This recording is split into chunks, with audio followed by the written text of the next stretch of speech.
Okay, this is really going to date me. I remember playing Pathways into Darkness back in 1993 on my original Mac, and that game was phenomenal. Then Marathon. Oh, I would troll the AOL message boards for the news of the release of the demo, and I tried to download that demo on a 14.4 modem with people picking up the phone. It took forever. Marathon 2 and Marathon Infinity. The best title music in Marathon 2 and Marathon Infinity. I would take pictures of my Star Wars figures and put them into the game using Forge and Anvil.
"30 years of creating the games that we love, the games that I've grown up playing throughout my childhood, teenage years, and also my adult life. From the OGs, or my OGs, games I started on, the Halo 2s and the Halo 3s, winning championships in these games, from the collectibles and Reach, amazing artmanship, craftsmanship, designing, coding, all these tireless hours you guys have put in to create these worlds. We need to get back to the city. It isn't safe here. From the Destiny 1, sanitary, and all of the lore that you started with, more collectibles, all the way to Destiny 2.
From EGM giving Combat Evolved Game of the Month and Perfect Tens, to LAN parties, to Xbox Live, to the thank you screen on Reach, to the D1 Alpha, to my girlfriend showing up on the corner of my bed with the Destiny PS4 to play with me, to Rift at E3 and the Blacksmith Shader, to getting to see Destiny 2 at E3 with Tess, to her marrying me, and to old friends still playing Halo at our wedding, to Day 1 Deepstone Crypt, to so many raids, so many friends, and to Tess still playing Destiny with me every week. Bungie has personally given me 20 years of fantastic memories, and I am forever grateful. Thank you.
As a content creator, I strive to build my community on positivity and compassion. My community, TCAT, has evolved into such an important part of my life and has helped me create lifelong friendships. I've met so many amazing people online and in real life because of the extravagant world created by Bungie and a little old game called Destiny.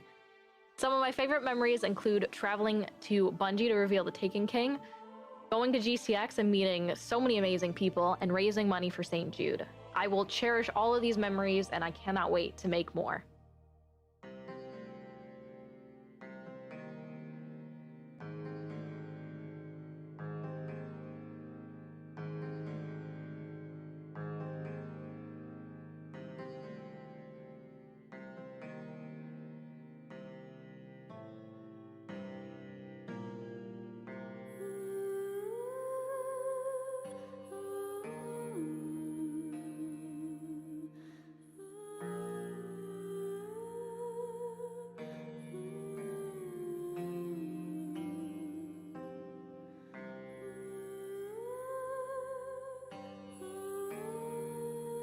Yo llevo siendo jugadora de Destiny desde la beta del 1 y yo diría que lo mejor de mi experiencia ha sido toda la gente que he conocido y lo que este juego me ha permitido mejorarme y superarme como jugadora.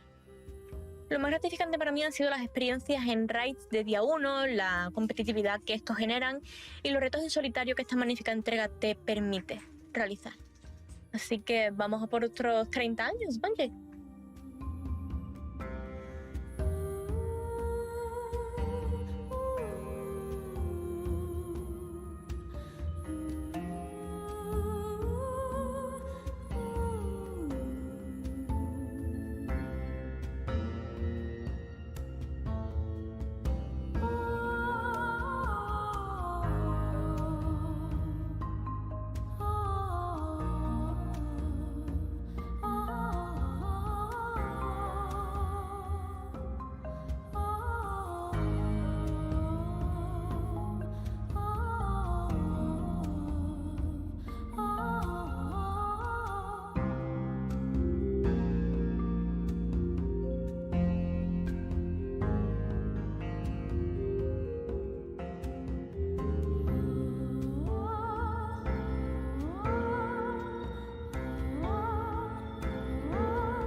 So my clan, Peasant Guard, was formed through a love of Destiny, and it's made up of players from the UK, America and Norway. And my favourite Bungie moment, something that will stay with me forever, is after a year of playing together online, we were all contacted by Bungie and asked if we'd like to be flown out to Germany to meet in person and to have that moment captured in a mini documentary. And that happened over 6 years ago now, and it always brings a smile to my face whenever I think about it. So yeah, no question, that was my favourite Bungie moment.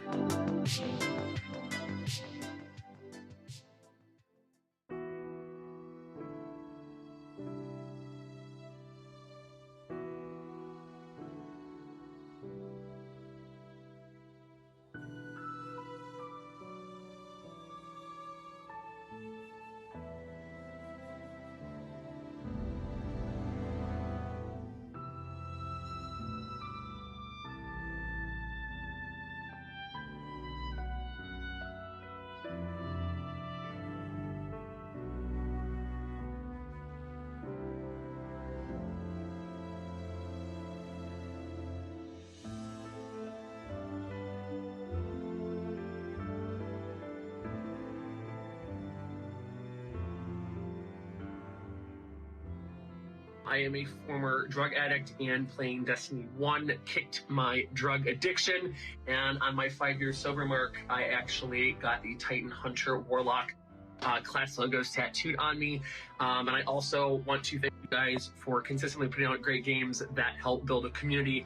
I have a lot of my friends worldwide, both here in the US, UK, Australia, and Europe, from playing Destiny and Destiny 1. So happy birthday, Bungie, and those are two of my main Bungie memories.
I think it all starts with going home after school every day and playing Halo 3 custom games all night, Trash Compactor, Tremors, Duck Hunt, so many fantastic options, Stairway to Heaven. And then I think the moment I really got into Destiny and just fell in love with that game was during the Vault of Glass. Back then, exotics were really uncommon, and one of our teammates had a hard light. No one had ever seen it before, so we're all like, dude, what the heck is that gun? And he just goes, watch this. And of course, starts shooting off the walls, and we see all the bullets ricochet everywhere, and it was that moment I knew I was hooked.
Mein erstes Spiel von Bungie war tatsächlich als Destiny 1. Und Destiny hat mein Leben verändert. Ich wurde durch Destiny zu einem Content Creator, der auf YouTube Videos hochlädt und auf Twitch streamt. Ich wurde auf verschiedene Messen und auf verschiedene Events eingeladen, wo ich einiges erlebt habe. Ich habe sogar Justin Truman, den heutigen Game Director, kennengelernt und mich mit ihm über Destiny unterhalten. Das ist eine ganz, ganz große Ehre. Außerdem habe ich sehr viele Bekanntschaften, sehr viele Freunde über das Spiel kennengelernt, wo ich heute sagen würde, das sind teilweise meine besten Freunde. Ja, Destiny ist geil.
Flash forward to me as an adult discovering Destiny for the first time, walking out of the Cosmodrome, seeing that fallen walker, taking it down and just feeling like such an awesome, powerful force to be reckoned with. I was in love with the fantasy of the game. And that was before I knew anything of the Destiny community, which really has captured my heart. Thank you so much, Bungie, for creating this world, this community of gamers where I've found real friends, clanmates, been able to talk to people and interact with people who have inspired me throughout the years to launch my own community.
Bungie me ha aportado durante todos estos años algo increíble. Destiny forma parte de mi vida desde hace mucho tiempo y sin duda lo mejor que tiene este juego es que he podido conocer a personas maravillosas y poder realizar actividades con esta gente, tener su apoyo y su compañía a la hora de querer mejorar, no tiene precio.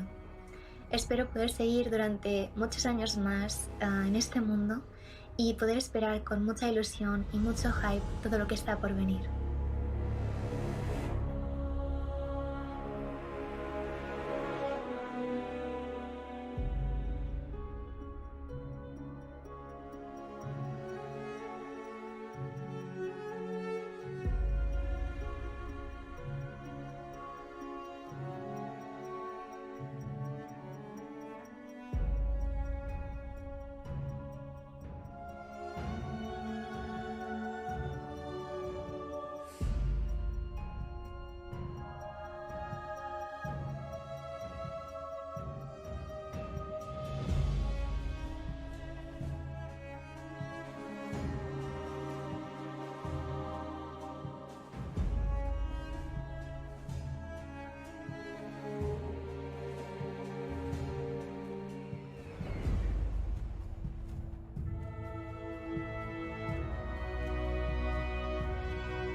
My favorite memory from a Bungie game has to come from September 2016.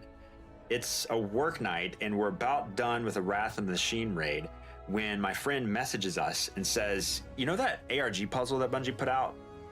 We solved it. Here's a map, go stand in these very specific spots in the raid and see what happens. So we do it and these two monitors turn on and they start spitting out ones and zeros. And someone on the team's like, that's binary. I think that means we need to stand here and over there. Then the mysterious diamond in the center of the room opens up, revealing the next step in a quest to get Outbreak Prime, an exotic weapon, and we're losing it. I stay up all night, finishing the quest. I get maybe 2 hours of sleep before work the next day. Figuring out how to open up the diamond in the Wrath of the Machine raid is my favorite memory because it combines the two things about Bungie games that keeps me coming back: unraveling mysteries and sharing experiences with other people.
Like, there really have been so many special memories. I had 2 reoccurring Trials dates every week when Trials of Osiris was going on. One of them was for Dr. Bro Snaps, and then the other one was on Monday nights. I would play Trials of Chilcyrus with some friends that I met online. One of them, Dopa, I got to go to his wedding a couple of years ago, which was really cool. We've been friends IRL now for years. And the other one is my boyfriend of 5 years now. And I still can't believe how crazy it is that Destiny brought me to Twitch, which introduced us to each other. And as a result now, we have another little guardian. She's a future hunter main for sure. But she quite literally would not exist if it wasn't for Bungie / Destiny and Trials of Osiris.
I think another one of my favorite moments was the D2 reveal event.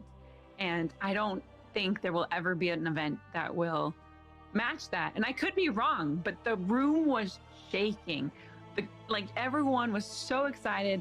Everyone was screaming. You didn't have to tell them to get excited because you could feel the energy in the room. Everyone was hyped.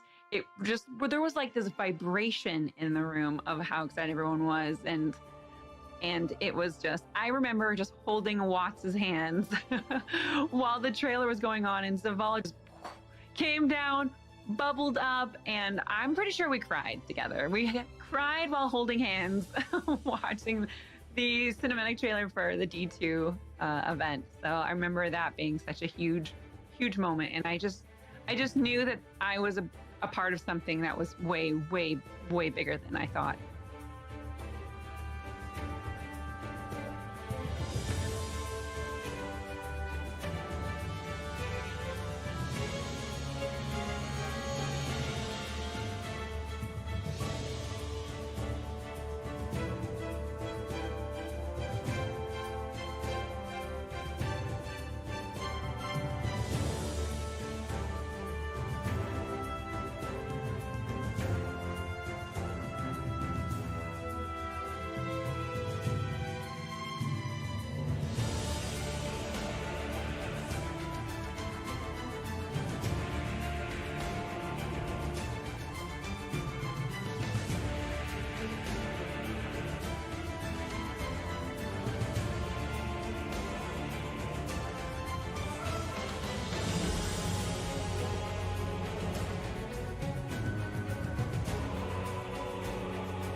I think that my favorite Bungie memories are always probably going to be my childhood LAN parties I would have growing up with my friends.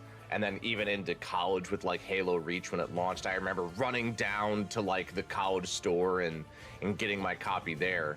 But as an adult, I don't think I could ever replace the memories I have about the day one raiding I've done with my friends.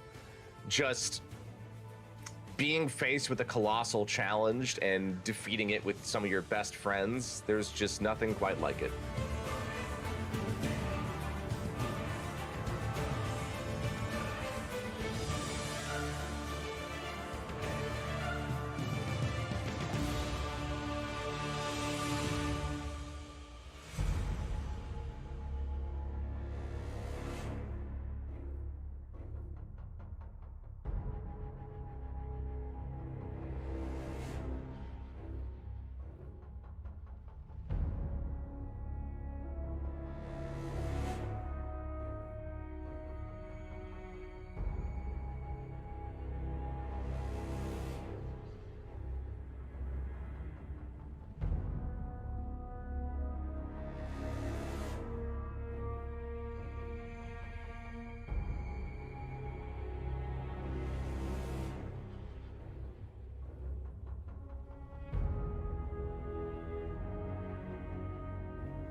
My clan math class in 2016 rented out a house for PAX, and easily one of my favorite memories through all of this has been being in that house with them for a few days, just hanging out, everybody chilling together, and just having a really, really good time. So I never would have had that without Bungie and Destiny. So.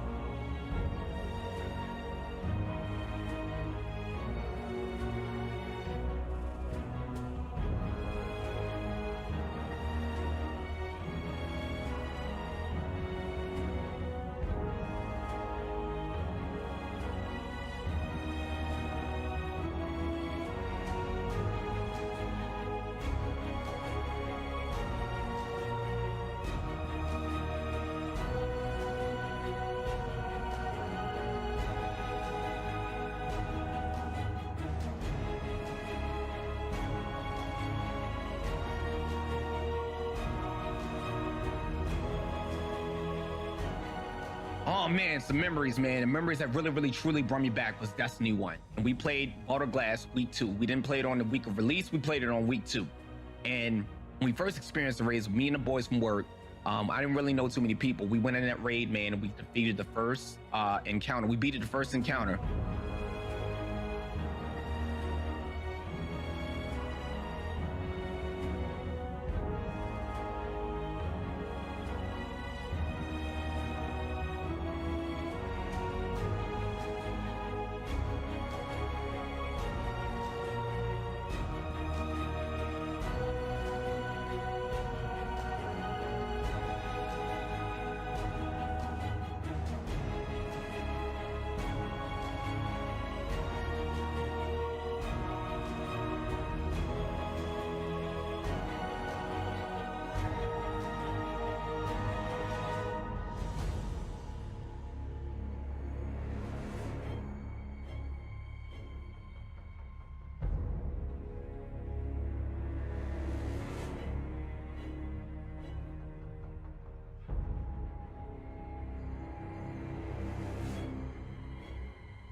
You know, the thing about Bungie memories for me is that it's memories of my friends, because Bungie games are about friends. It's 4 friends sitting in a room, everybody with their own Xbox, everybody with their own TV, and everybody yelling at each other because the one person keeps bringing the gravity hammer into the elevator, killing all of us. It's Destiny with a crew, 6 people, tired, long night, and you haven't beat the raid boss, and you want to beat that raid boss, and the last run it works, and you yell for 25 minutes before you log off.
I had just moved to the States, and the very first friend that I made here was a Guardian that I found in the Cosmodrome.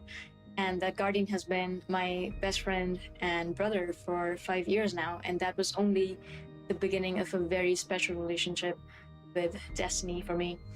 Some of the most beautiful moments of my life have been driven and shared by the Destiny community, including coming out and watching hundreds of people that I didn't even know just come together to show love and support and solidarity. In that moment, I knew that I had found a home away from home, and this game and this community constantly reminds me that we're not Guardians just in name, we truly are bearers of light.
What's up, man? Yeah, if you guys just want to have a seat, it's just literally recording a conversation, so. All right. What could go wrong? So I was 11 when you started the company, but you're but you were not that much older. Like you weren't that much older. Like what is the like? Take me all the way back. I to guess the, like, that's true. Take me all the way back to the moment where you're like, I want to do this. Yeah. There's a funny thing for like a lot of my life. When people would ask me, like, how did this start? I'd be like, I don't know. It was kind of weird. I just like started making games, and it seemed like it was fun, and I kept doing it. And when I really started thinking back to my childhood, like I've been obsessed with how like rules can change human behavior, and how you can all agree to play a card game by a certain set of rules. And the adults that I was observing, as a kid they could play cards all night and laugh and interact in whatever way that they did. And yet you could take a different set of rules, for example, a set of rules that a 5-year-old made with the best of intentions, and the adults would like nod and laugh, but they would only play that game for 3 minutes. And like that is like always fascinated me. And I realized, like looking back on it, that I've been doing that my whole life, and it like irritated my friends, and they didn't want to play. I mean, because we start as a game designer and you suck. Like you're terrible. Like your games are a horrible. I mean, they're not even games. They're just. It's almost you're just like a little tyrant trying to get people to do things. And I remember like building. I probably spent like weeks building this like really complex pen and paper adventure game on index cards, and I'd like drawn pictures of monsters and everything like this. And I remember finally getting a friend to play it at school, and it was like the first dice roll, like some creature like killed his character or something. It was just like the worst possible, like outcome. And I was like in 4th grade or something. But some kids look at the garbage truck and are like, that big, powerful machine. Like that's what I want to be. But to me, it was the the deck of cards. Like, I want to know how to control that.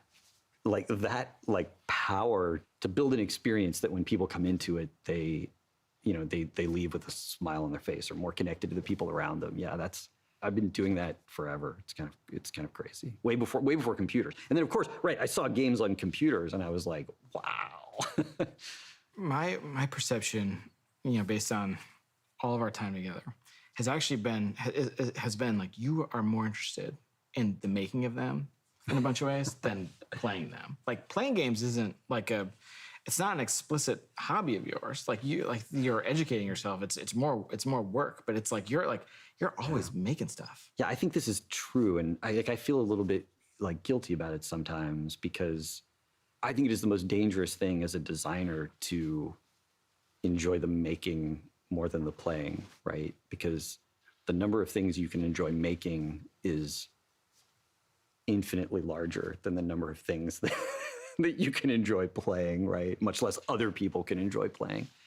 And so, yeah, what you say is true, and I feel like it's sort of like an addiction that I've had to fight so that I make things that are worthwhile. Because it's, the whole shtick to me is about, touching other people, like somehow. Yeah. So we talked a little bit about kind of the origin. I'm gonna jump ahead again. I'm gonna jump to my life, 2004. I remember I finished the campaign for Halo 2, and my friends and I got distracted a bunch by the multiplayer, and I finished it the same night I finished Metal Gear 3.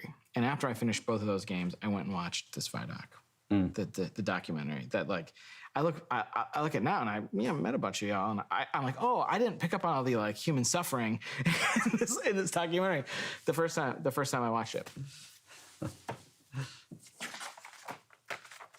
Do I get to sign your? No. Do you remember this? I looked for it actually before I came in today. I don't think I have it anymore. You don't? Yeah, no, I remember the sweatshirt. Yeah. Okay. Yeah. Okay.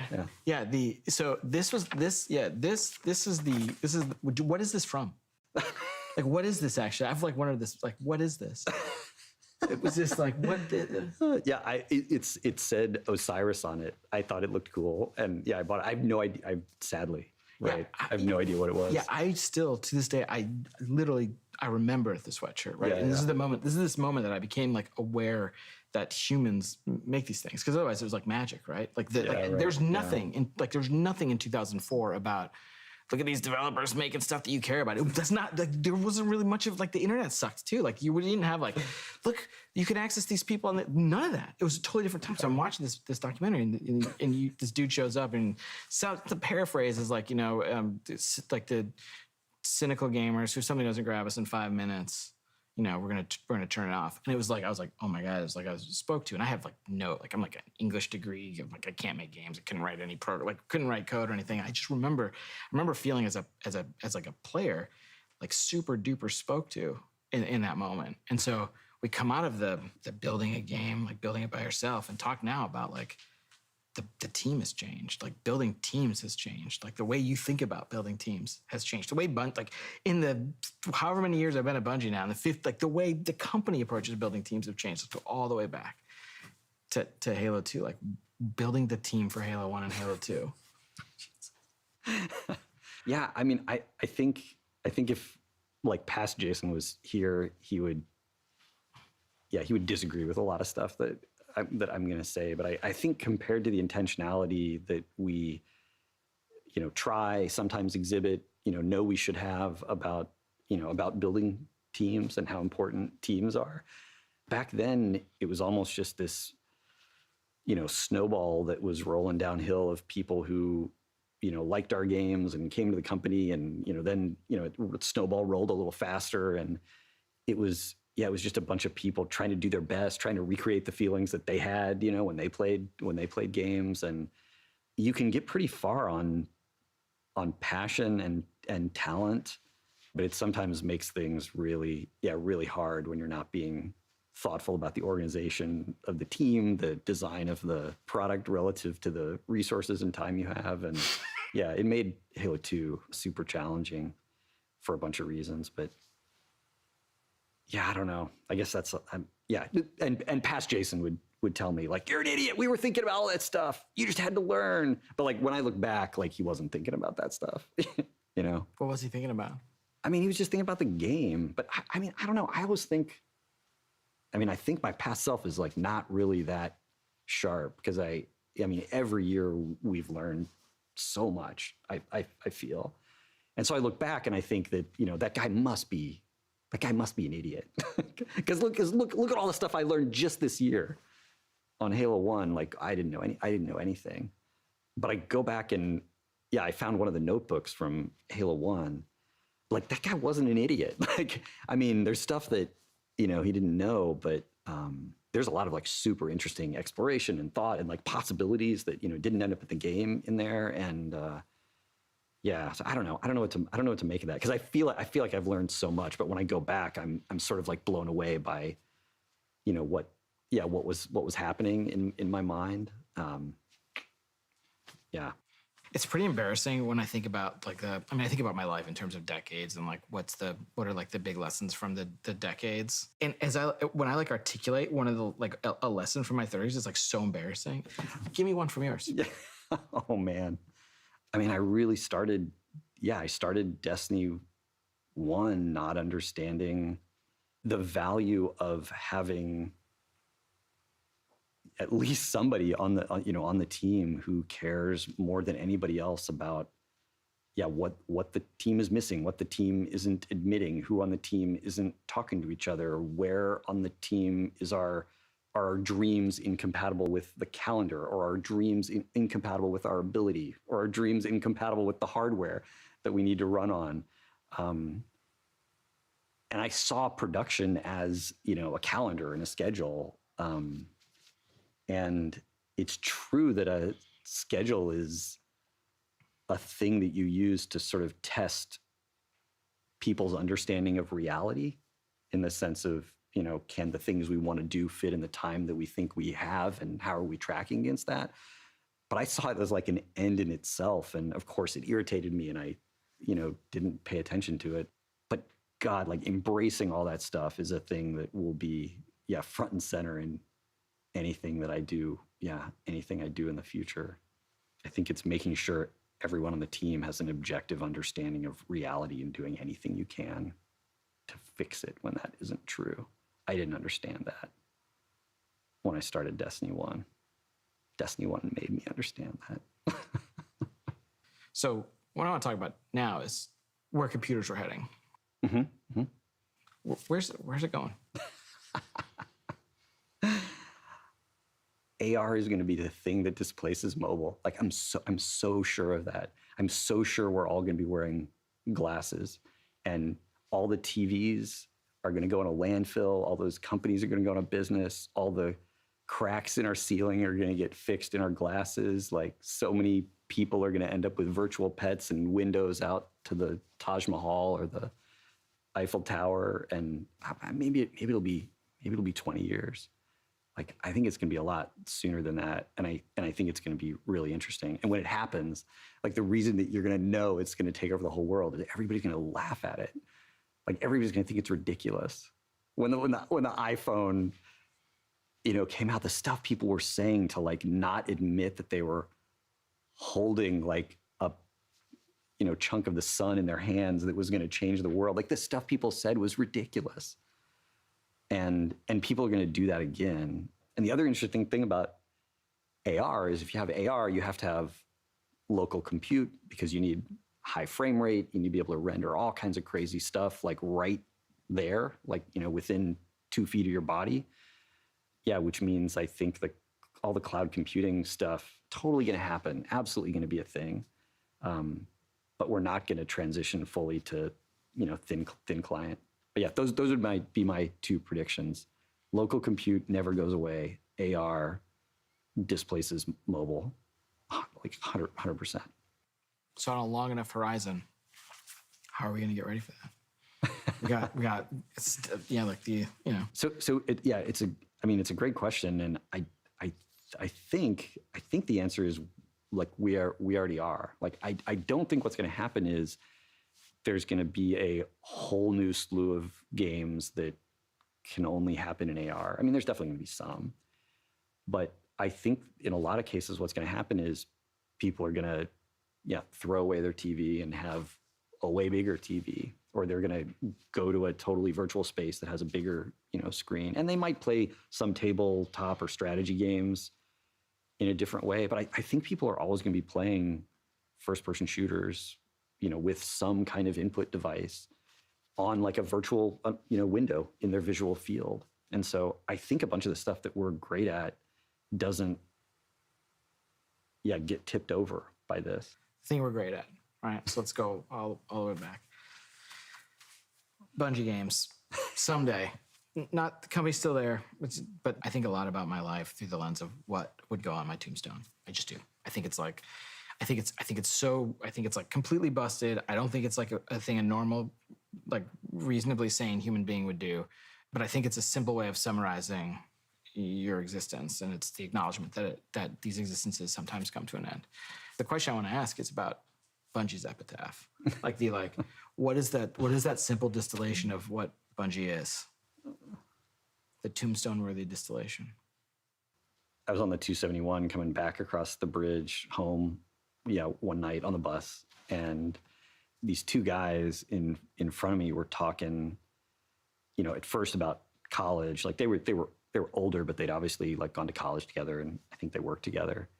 And at some point they started talking about Halo, and I think it was Halo 2 for them. And they weren't really talking about how much Halo meant to them. They were talking about, and they weren't really talking about how much they meant to each other, but that's what they were doing, is they were sharing those stories of, where they were and what they were doing and how they were feeling. And, that moment, that's like still keeping me going. I mean, that might fuel me for the rest of my life. And it's not the only time that's happened, but you get a few of those, and, that's all I want. It's just people sharing memories in an experience that, wouldn't have existed without, you bleeding buckets of blood into the, whatever code or design or something like that. That's what, two people having an experience that they wouldn't have had, if you hadn't created, what you created. Like that's, I don't know. That's what matters. That's what matters to me. We're done.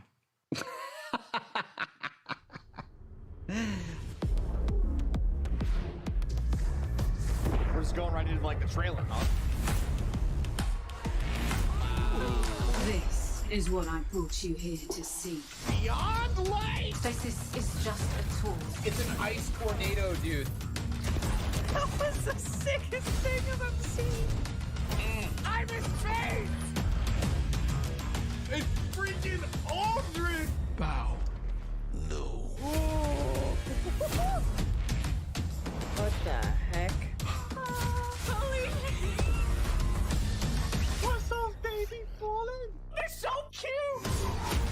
No. Together, we are enough.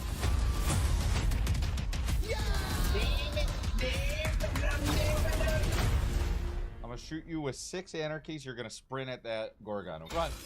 Godspeed, little doodle. Run.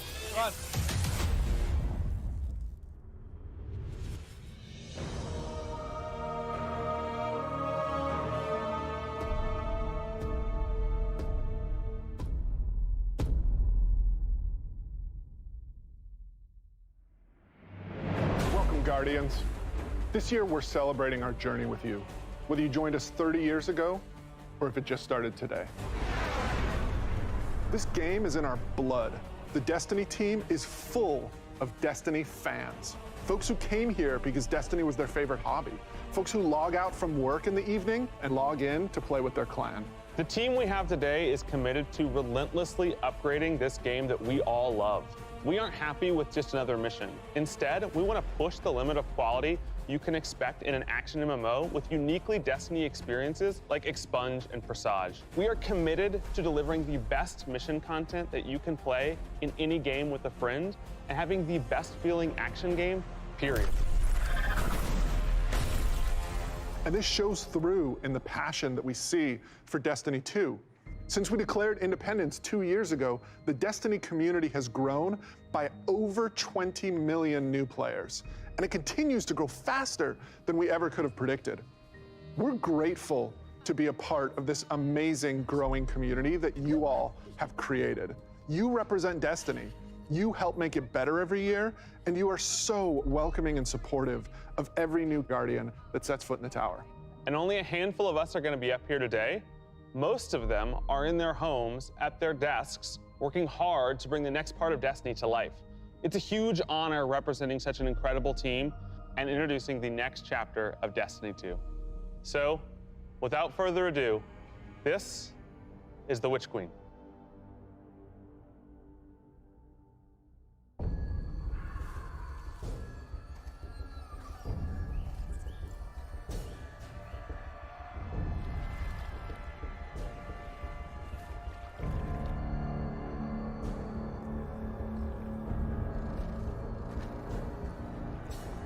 Truth is a funny thing. Does it live in the world or in the mind?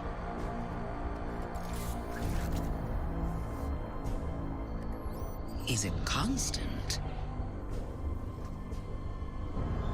or can it be bent?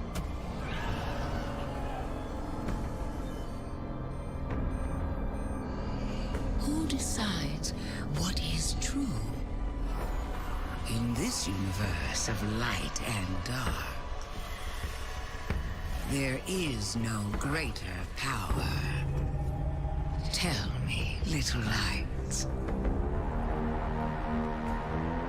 what is your truth now?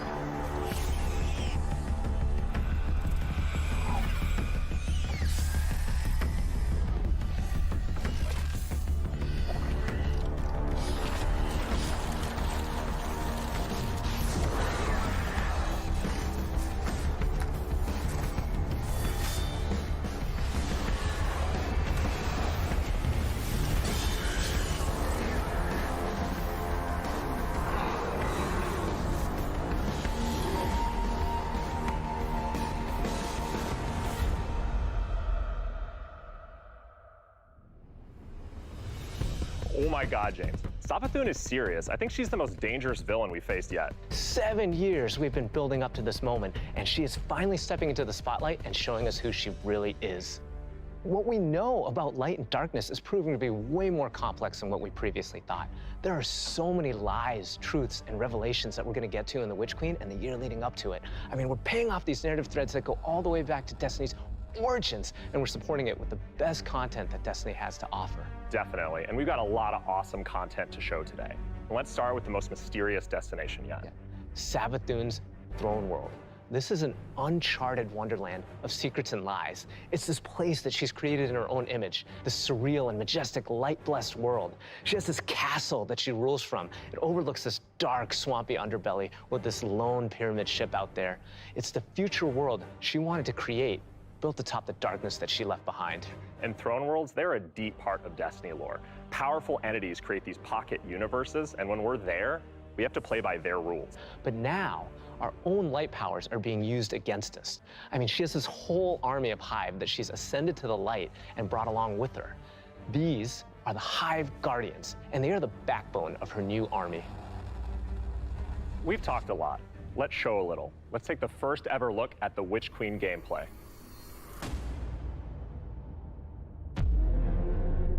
Savathun, the Witch Queen, Hive God of cunning and lies.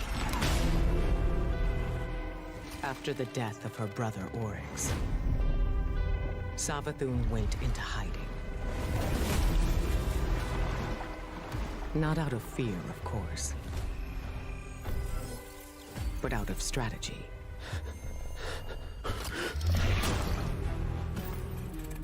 In her greatest trick yet, stealing our most sacred resource.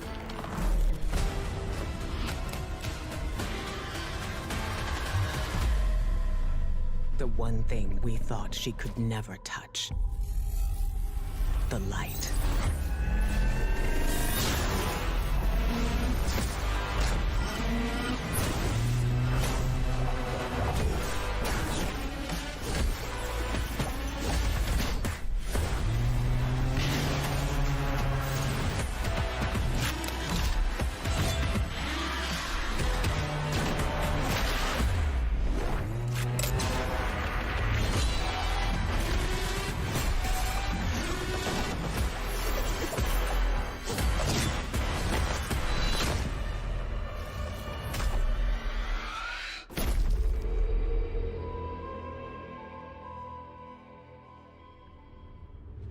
I cannot wait just to reach out and just crush a hive ghost in my hand. Yeah, I mean, we've been defined by the light for so long. This is uncharted territory for us. I mean, we're in strange new places. Like, the throne world, it's haunting, but it's gorgeous. It's beautiful. There's a lot to love. There's a few things we saw in the trailer that we haven't talked about yet. Savathun and her Lucent Brood. This is the biggest threat Guardians have faced yet, so we need to find new weapons to match their power. The Glaive. I love this thing. It's brutal and elegant. It's this new energy weapon with melee abilities, mid-range projectiles, and defensive capabilities. It's our first ever first-person melee weapon, and it is such an awesome tool for the battlefield. The Glaive feels so good. Just jump in and unleash these brutal melee combos and transition right to an energy blast. It's really powerful and has a lot of utility. So, we've told you about what the Glaive can do. Now let's talk about how you're gonna get your hands on one. These weapons don't come out of chests at the end of missions, and you're not gonna find one roaming around the throne world. Your first Glaive is not going to be found.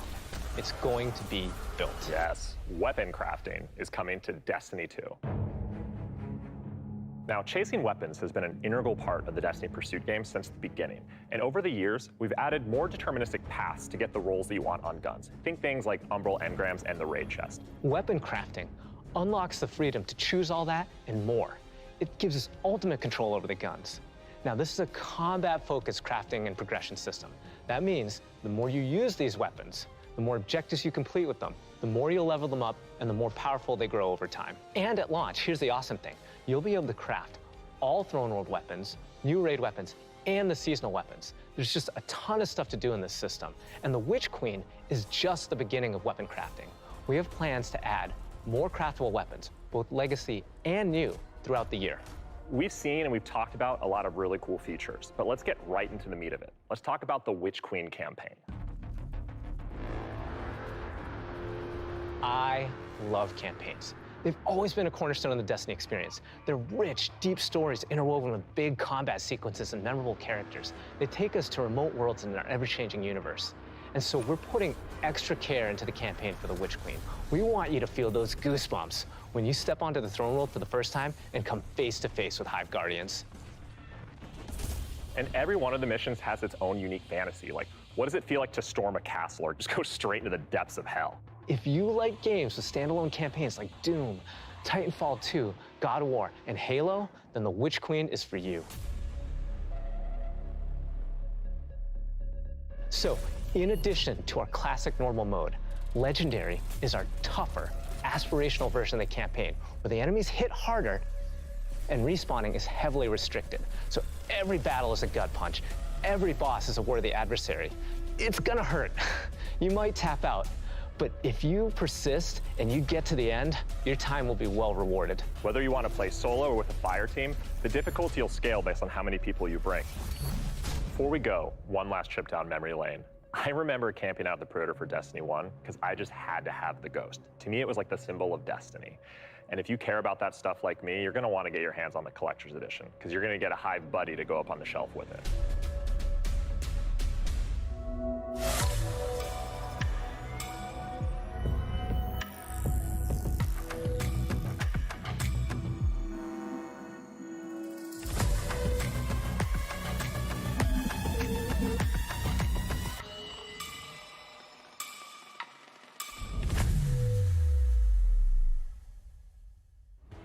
Wow, that was so cool. Oh, I'm man. so excited for this one. And that's not even everything that's in there too. I know. Those are the hero items, and they're, I think, one of the best ones that we've ever done.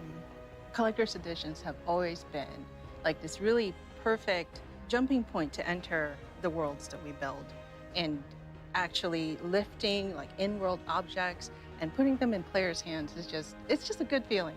We don't just put random items. Everything in there means something, and it helps push the narrative. And there might be some puzzles to unlock in there as well.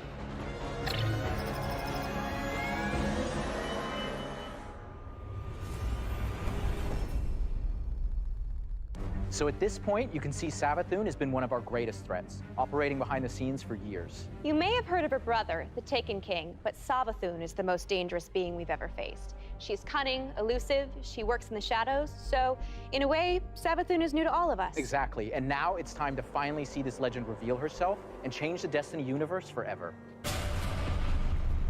But when we talk about the overarching story of Destiny, we don't just mean the plot lines or characters that feature release to release. Narrative is a guiding force in Destiny, and we're calling on its rich history of world building, bringing that to the forefront and growing it in a bold new direction. So when you join the game today, you'll experience an immediate call to action alongside millions of your fellow Guardians. During this past year, we watched the results of your actions play out across Destiny's seasonal releases. You've redeemed old foes, brought former enemies to the bargaining table, learned that there's always more than one side to every story, and built alliances no one ever thought possible. And on the largest scale, you'll experience a vast, living, interconnected world of stories that's striving to a greater end. We need you, Guardian. You'll experience this alongside a massive community of Guardians, release after release, together. This is our universe's cosmic purpose. This 10-year journey we've been on since Destiny 1, it's drawing to its dramatic conclusion. The Light and Darkness saga will end. But make no mistake, Destiny 2 will not. We're building not so much to an ending, but more to this transformative moment for Destiny 2's future. Last year, we announced the Witch Queen and the following expansion, Lightfall. And now we're excited to announce the release after Lightfall, the final chapter in the Light and Darkness saga, Destiny 2, the final shape. It's going to be one wild, continuous ride. Yes, and that ride starts with Season of the Lost. Not only is it the prologue to the Witch Queen, it's your first opportunity to interact with Savathun. But rather than spoil it for you, why don't we take a look? If we are to survive the coming storm, the tower and the dreaming city must stand united. We are surrounded. A ring of spears pointing inward from the edges of our system.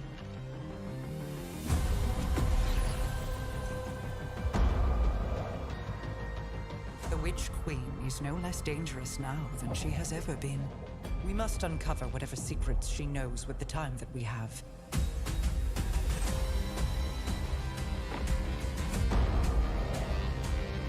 Relight the pathways of the Ascendant Plane and guide my people back to me.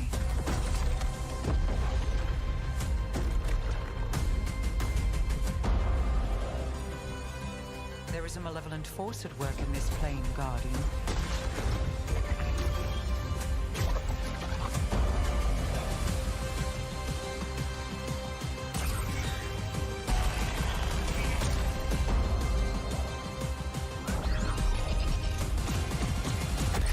Your knack for violence is needed.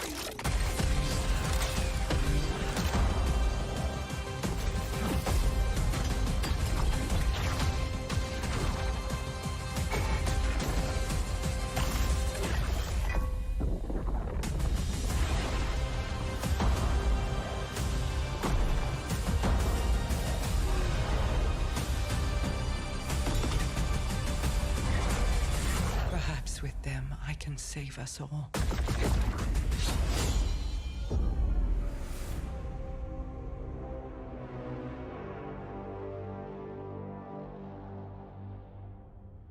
Seasons have gone through massive transformations since Shadowkeep. We're dedicated to creating an evolving, interconnected world that puts your Guardian at the center of the action. We're reaching the end of one journey and the beginning of another. The days of Destiny's biggest story moments happening in lore pages is long gone. I mean, Mara's return has been hinted at forever, and now it's happening in a season. One of the changes I'm most excited about are the updates to the light subclasses every season in Year 5 of Destiny 2. We're adding aspects and fragments similar to Stasis. We'll be starting with the Void subclass update that goes live alongside the Witch Queen. But the Witch Queen is only the beginning of what's to come, and Season of the Lost is the prologue to that story. It starts off with Marasov's return to the Dreaming City, and with her return, all the awoken technology comes alive. But the Hive God of War, Xivu-Arath, has reemerged and has Guardians and Mara in her sights. Guardians must forge a path through the Ascendant Plane to save Mara's lost coven of witches before Xivu-Arath can reach them. And to aid you in this task, you'll have the Wayfinder's Compass. The time is at hand. The beacons shine bright and the ley lines are set in place. It's an ancient awoken artifact that gives the wielder the power to uncover pathways, secrets, and treasures within the Ascendant Plane. There's a plethora of new weapons coming, including a suite of legendary stasis guns that will stop your enemies cold. The armor makes you feel like you're a member of Queen Mara's court. And no season is complete without new exotics, and Season of the Lost features one once intended for Aldrin.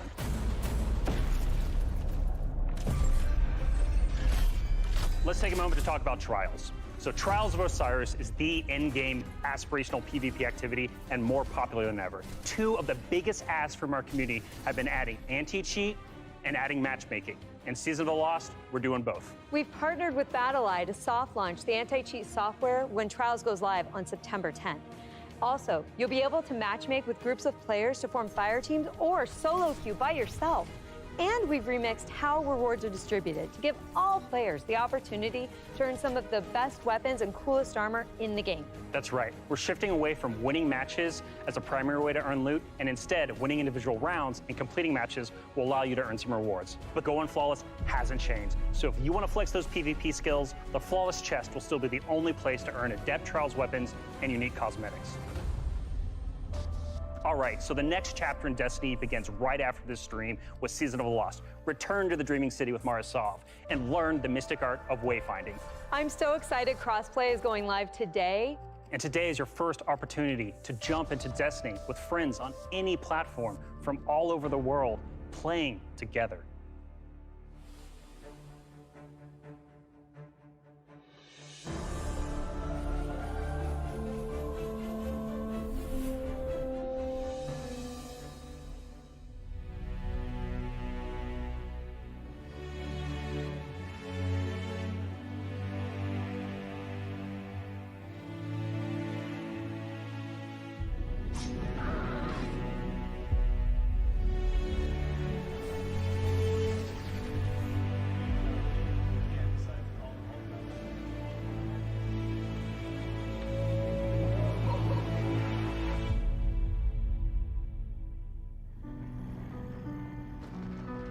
It's my first vlog.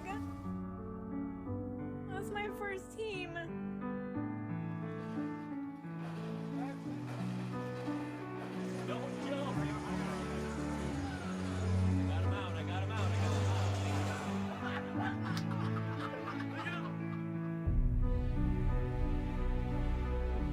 As a company that prides itself on taking care of its employees and their significant others and their communities and those who are in need, it's pretty devastating as we look at the racism in America. And our intention is to do better and to leave the world in a better place. We want to be a part of that social change. Fuck racism. We don't just stop with the games that we make, but we really utilize the successes that we've seen to be able to give back in an even greater capacity that spans beyond just the gaming industry. Bungie Foundation, thank you. Pressing button. We're live! Destiny servers are live. This adventure has begun. It's awesome to have you here.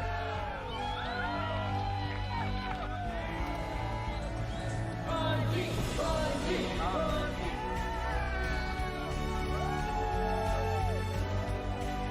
This game is going to single-handedly destroy my social life, and I can't wait.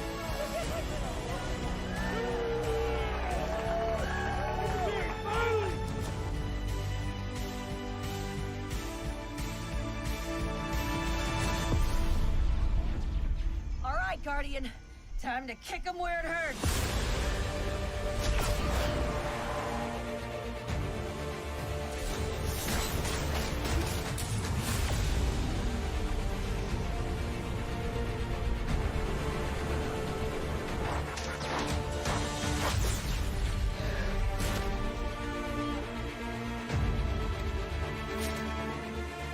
This is going to hurt.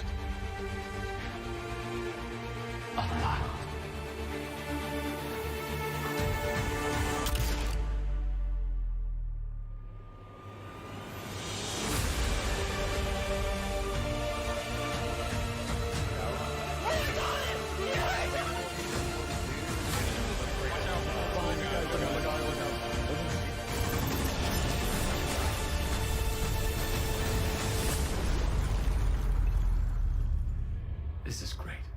Anyone want a hug?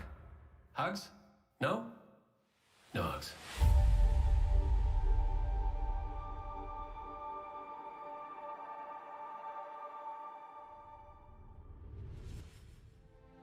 How do you follow that? Wow, 30 years. And I remember when Halo first launched, and my friends and I completed the entire campaign in a single epic play session. And as the credits rolled, I knew that Bungie had transformed console gaming forever, and that I would be a lifelong fan. Yeah, it changed how we played games too. I remember getting together with friends for Halo weekend LAN parties. We had so much fun. And 30 years of Bungie games is something special. It's something worth celebrating together. So we're gonna have a party in Destiny 2. Starting this December, we are launching the Bungie 30th Anniversary Celebration in Destiny 2. Free for all players, the 30th Anniversary Celebration will offer a new 6-player matchmade activity, secrets to unravel, and rewards that commemorate our long and storied history together. And that's just the beginning. In addition to the free event, players can also purchase the Bungie 30th Anniversary Pack that includes a new treasure-themed 3-player dungeon set on the Cosmodrome within the fabled Loot Cave. Players will plunder its depths to discover an exciting new Thorm-inspired armor set and fan-favorite Destiny 1 weapons like Izaluna and Thousand Yard Stare. It even has the Claymore sword from Myth. Purchasing the pack unlocks a range of awesome Bungie-themed armor ornaments and cosmetics to collect, including ornament sets inspired by the Bungie 30th Anniversary Celebration and Marathon. But the dungeon holds one more secret. The crown jewel of its weaponry is a Destiny 1 classic. Gjallarhorn is making its long-awaited debut in Destiny 2. We're gonna take its iconic status to the next level. Galley has been carefully updated for the Destiny 2 sandbox. So, this December, join your friends and collect exclusive rewards during the Bungie 30th Anniversary Celebration. But the party isn't only happening in Destiny 2. We've partnered with Nerf Limited to create a functional, dart-firing Gjallarhorn. We'll have more on that soon. And that's not all. Here's a look at some of the incredible loot we've made over the years and a sneak peek of what's coming up.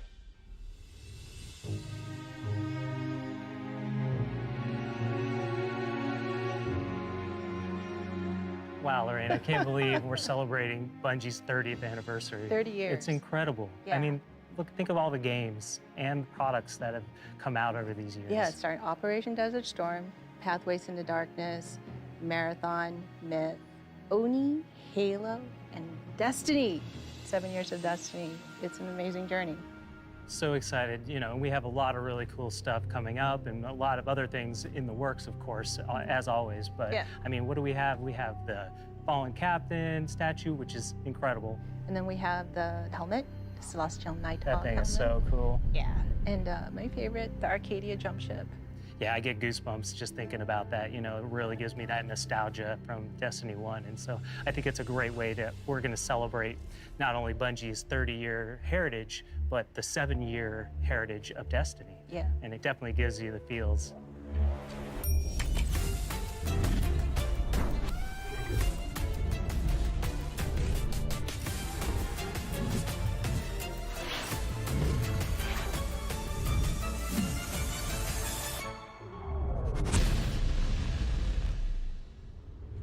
Thank you for being on this journey with us, whether it started this year or 30 years ago. We've just started talking about the Witch Queen today.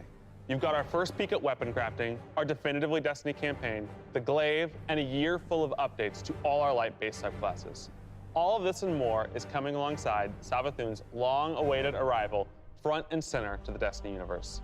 The Witch Queen marks an acceleration in our story heading towards the conclusion of the Light and Dark saga, and we're so excited for everyone to join us on this epic adventure in the Witch Queen, Lightfall, the Final Shape, and beyond. And the Witch Queen's gonna kick off another amazing year of Destiny with 4 great seasons packed with all of the narrative, events, and rewards that you've come to expect from us. But there's even more coming next year than just our new seasons. The deluxe edition of the Witch Queen will also include 2 brand new dungeons to be released in 2022. And we're also going to be remastering another classic Destiny 1 raid and releasing it free for all players. This means going forward, starting this December with our 30th anniversary event, there will be a new piece of raid or dungeon content in the game every 3 months.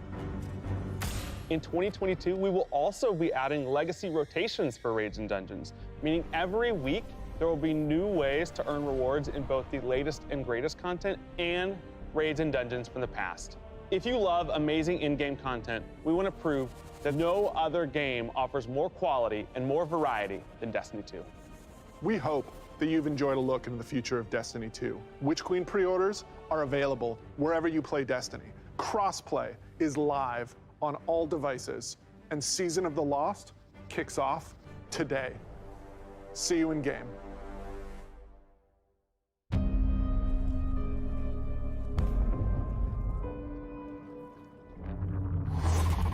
Truth is a funny thing. Who decides what is true? Tell me, little light. What is your truth now? The Witch Queen is no less dangerous now than she has ever been.